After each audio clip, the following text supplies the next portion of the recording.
சாதத்திலேயே போட்டு சாப்பிட்ற மாதிரி ஒரு சொரக்காய் பருப்பு இன்றைக்கி செய்து பார்க்கலாம்.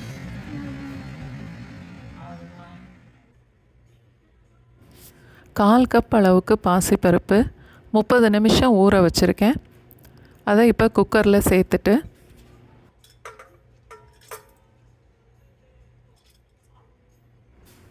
அரை கப் அளவுக்கு தண்ணி, சின்ன சைஸில் ஒரு சொரக்காய் வெட்டினது 3 கப் அளவுக்கு இருக்கும், அதையும் குக்கரில் சேர்த்துடலாம்.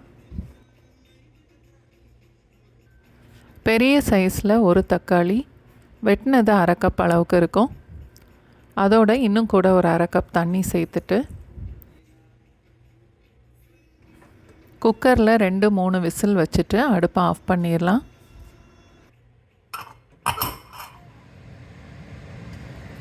தாளிக்கிறதுக்கு 2-3 டீஸ்பூன் அளவுக்கு எண்ணெய் சேர்த்துட்டு நெய்யில் கூட தாளிக்கலாம். 1 டீஸ்பூன் கடுகு, அரை டீஸ்பூன் சீரகம்,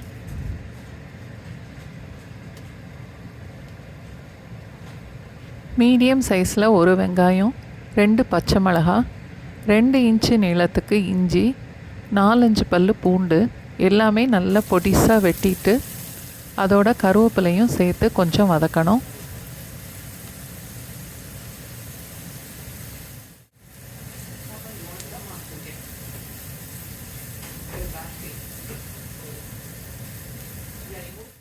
இப்போது வேக வச்ச பருப்பும் சொரக்காவும் சேர்த்துடலாம்.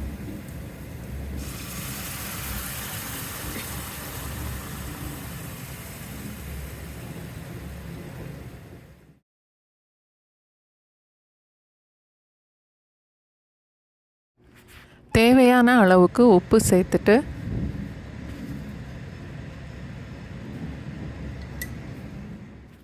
கால் டீஸ்பூன் மஞ்சத்தூள், 1/4 டீஸ்பூன் கரம் மசாலா,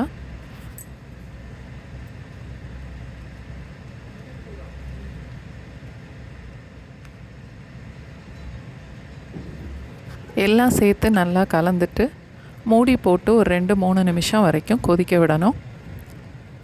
நடுவில் 1-2 தடவை கிளறி விட்டுக்கலாம்.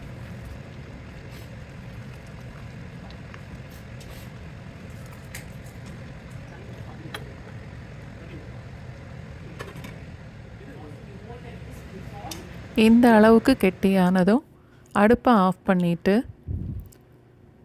கொஞ்சமாக மல்லி இலையும் சேர்த்துட்டா சுரக்காய் பருப்பு ரெடி ஆயிரும். நீங்களும் கண்டிப்பாக ட்ரை பண்ணி பாருங்கள்.